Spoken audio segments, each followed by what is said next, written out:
Just what everyone needed. Another Genshin Impact tip video, because that's totally not oversaturated. 30 Genshin Impact tips from beginner to advanced, aka the only Genshin Impact tip video on YouTube tailored for all kinds of Genshin players, gradually progressing from total beginner players to late game players. This video aims to bring you some structure if you're not too sure what to do right now in your Genshin Impact gameplay experience. And for very new Genshin Impact players, this aims to be kind of a loose roadmap on what you can do during these early days. So with that being said, let's get started. Number 1. Follow Paimon. One of the first things you'll be asked to do when you enter the world of Teyvat is to follow Paimon. Since you're brand new to the game at this point, you can do what she says for now. Feel free to ignore whatever she says later on down the line when you're not a new player anymore. But for now, Paimon really is your only hope if you want to understand how this game works. Number 2. Pick up all the shiny things. You'll notice that there are a lot of things that shine on the ground. It's best to pick up everything you see right now. Don't ask why, just don't question it. You'll thank yourself down the line if you do this. Number 3. Go to Mondstadt and follow the main story. As much as it's tempting to go off and explore, going to Mondstadt City and doing all the quests is a better thing for you to be doing during this time. Quests will give you structure, and will give you a better idea on what this game is all about. The Archon quests and the story quests are a good guideline to meeting new characters and knowing what the new regions are about and how to get to them. Again, I know it's tempting to go out on your own and explore right now, since this is an open world game, you can do what you want, but my biggest recommendation at this stage is to do the main quests, because by the time you're done with the first act of the prologue, you'll already have a better understanding on Genshin Impact and overall how to spend your time. Number 4. Find as many waypoints as possible. Don't make the mistake I made. I didn't know what waypoints were for a hot minute when I started playing, so when I was at a low AR, I used to walk it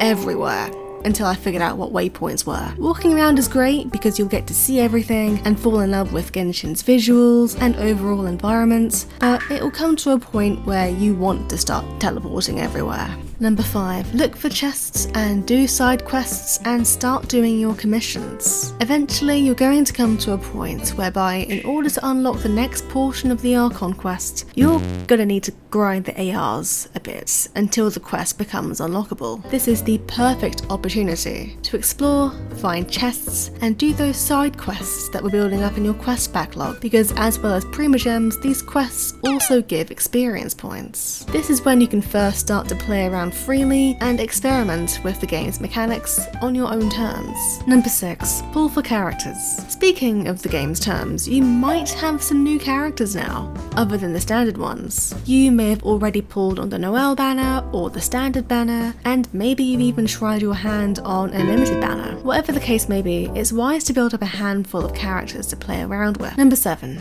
Play around with characters. While you're grinding the overworld to get to the next part of the Archon quest, or maybe even the next region, figure out what sort of characters you work best with, what your favourite element is, what your favourite weapon type is, or just play the character because you like their design and or personalities. Whatever the case, building your gameplay preferences now are crucial because it determines what kind of Genshin player you're going to be like in the future and where your home base lies, aka where your comfort zone is. Number 8.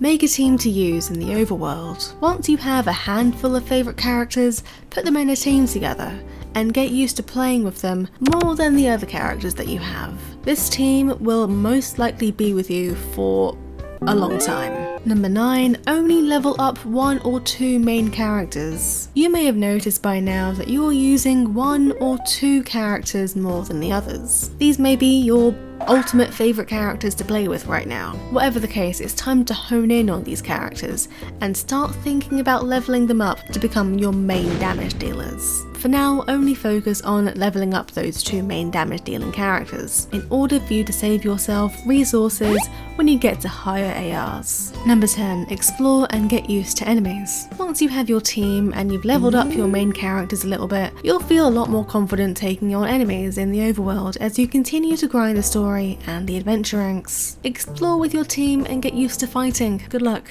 Number 11. Learn about elemental reactions and how they work. By this point, you've probably gotten accustomed to playing with your characters and your team, but not so much about the elemental system. I know that I used Beidou's normal attacks for the longest time before understanding what her elemental skill and burst did. Get used to implementing those into your gameplay, and play around with elemental reactions. Try combining elements and see how they work. There are a lot of elemental reactions, especially thanks to the addition of Dendro, where new reactions were added pretty recently at this point.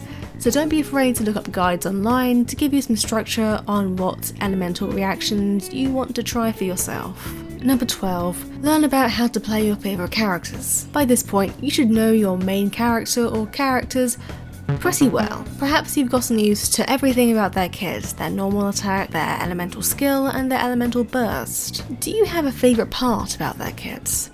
If you do, try mastering it. It makes playing that character even more fun when you know how to use them properly. Number 13. Craft weapons and rank up your teapots. Seeing as you're at AR 30, perhaps you've now unlocked the teapot mechanic. Even if you're not all that into interior and exterior design in games, the best thing about your teapot is when you get the trust rank to level 8, because that's when you'll be able to buy resin, mora, experience books, and more using realm currency. As well as this, perhaps you're sick of using 3-star weapons, in which case, the craftable weapons in-game are a great upgrade, and they're definitely worth using your resources on. Number 14. Practice fighting in domains, but do not focus on farming artifacts too much. While it is recommended to use fragile resin on domains at higher ARs, emphasis on higher ARs, you should get used to fighting in domains now, using the resin that you earn gradually every day, because you're going to be farming a lot as you go up the ranks and have more and more free time in game. Number 15. Get familiar with artifacts. When doing certain domains, you'll find that you'll start to build up a collection of artifacts, be it 3-star and 4-star artifacts, but artifacts nonetheless. Start to get familiar with the main stats that each sort of artifact has to offer. Substats don't matter at this stage at all, just get to know the main stats of each artifact type. Number 16. Do ley lines. You may start to find that you may not have as many talent books or mora as you used to have. Try using your resin to do ley lines. You'll be able to handle those overworld mobs for sure. Number 17. Start saving up primogems for more powerful characters and learn how banners work. By this point, you may have an idea on the kind of limited 5 stars you want to go for in the future. Well, this means that it's time to learn how the banner system works so that you can start going for those kinds of characters. And in order for you to go for these characters, you need to fight your current wishing addiction and learn how to save your primogems. It's painful on learning how to save, but once you've mastered it, you'll feel like you've beaten this game.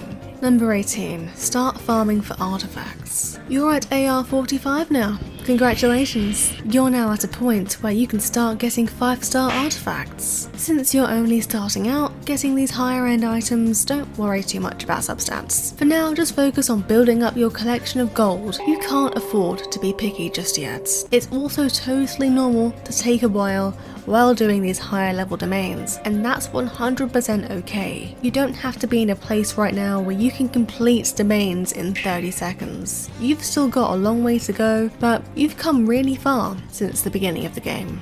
Doing great. Number 19. Farm talent and weapon materials. It's easy to forget that talents and weapon materials are also important for your characters. So again, build up your collection of talent and weapon materials. Number 20. Attempt the lower stages of Spiral Abyss. You may not have even attempted Spiral Abyss at this stage. You may have not even realised that it was a thing that existed. You don't have to attempt Spiral Abyss if you don't think you're ready for it, but just know that Spiral Abyss is a great way to see how your builds are doing. It's a really good way to challenge yourself. Plus, it's another way to get those sweet primos. Number 21. Learn how to build your characters properly. This is around the time where you want to start getting familiar with decent character builds. You're at a point now where you want to start learning how to build your core characters properly. The best way to do that is to research on Google, YouTube, and even TikTok. Eventually you'll start to notice a pattern on how to build characters, so you'll be able to build characters on your own eventually. But for now, it's fine to be totally reliant on online advice and resources on how to build your characters. Number 22. Start to fully build up an entire team that you can rely on. Up until now, you've probably only been playing with your damage dealing characters that you've stuck with since the beginning, as you should of course. But as you come to approach the AR-50, AR-55 mark, it's important to start building up full teams. So still continue on working to perfect your favourite characters' builds, but also start to work on the characters that you want to use alongside them but that you've been putting on the back burner up until now. Know what role each character plays. Are they your main DPS, a sub DPS, supports, healers? These terms are confusing to know at first, but the more you play the game and the more you learn about team comps and how elements and characters can work to support other elements and characters, the less foreign these terms become. Number 23. If you already have a fully built up team, build up a second one for Spiral Abyss, as well as for your general sanity. At this point, Spiral Abyss will want you to start using 2 teams. By now you might have a decent amount of characters in your roster, so you can start to take a break from working on your main team and start working on a second one, not just for Spiral Abyss, but for your overall sanity, because your Genshin experience will become quite close-minded and boring if you only play with one team. As an AR-57 player, I personally have a handful of teams, some for Abyss, and some just to have fun with to make sure that I don't get severely burnt out. Number 24. Start saving up Stardust for Blackcliff weapons, especially if you don't buy the Battle Pass. You'll come to realise that crit is a very important stat to have for your characters, so if you don't spend money on the Battle Pass to get the crit rate weapons, your next best thing is to save up your Stardust for the Blackcliff series in the shop, since they're crit damage weapons. Getting crit weapons will make your life a lot easier when it comes to farming artifacts and balancing out the overall stats of your characters. Number 25. Attempt the higher stages of Spiral Abyss and have aims for the future. You may have been able to clear floor 8 of Spiral Abyss, and you may feel ready to attempt floor 9 and above. Remember that it might take some time to get to a point where you'll be able to clear floor 9 alone, let alone beyond that. But that's okay. But if you want them to reach their full potential, have aims for yourself. Do you want to clear floor 12 one day? Do you want to showcase your favourite character doing an obscene amount of damage one day? That's great. That's an aim to aim for eventually. There is no rush. Number 26. Use your crowns and start aiming to perfect your builds. You've come to notice that after you've completed the Archon quests and story quests and hangout quests and side quests, and when you can't go further in Spiral Abyss, events will take up some of your time when you're not working on characters, exploring, or working on your teapot, or playing the card game that's meant to be coming out next patch, which will be in Genshin if you're watching in the future. In which case, hello, I'm from the past. Am I obsessed? I hope I am. I'm excited for the card game. If you do certain things in these events, you'll get a crown, which can be used to max out talents for one of your characters. While crowning characters aren't that necessary, like, you don't need an entire team of triple crown characters to clear Spiral Abyss, you want to aim to start using some of those crowns that you have. Be it for a damage boost or paying tribute to some of your favourite characters, aim to use some of these crowns and start getting picky about artifacts and substats. Show yourself the true potential of your favourite units. Number 27. Make sure you fully build up supports, not just damage dealers. At this point, you'll know the difference between a DPS and a support, and you'll know how to build them. However, if you're anything like me, you tend to forget to invest into your support characters, because it's so much more fun to invest into damage dealers. Make sure to have a good Animo unit with Viridescent on them, and a maxed out Bennett at the very least. There are way more supports than that in Genshin, but those two are the bare minimum. Number 28.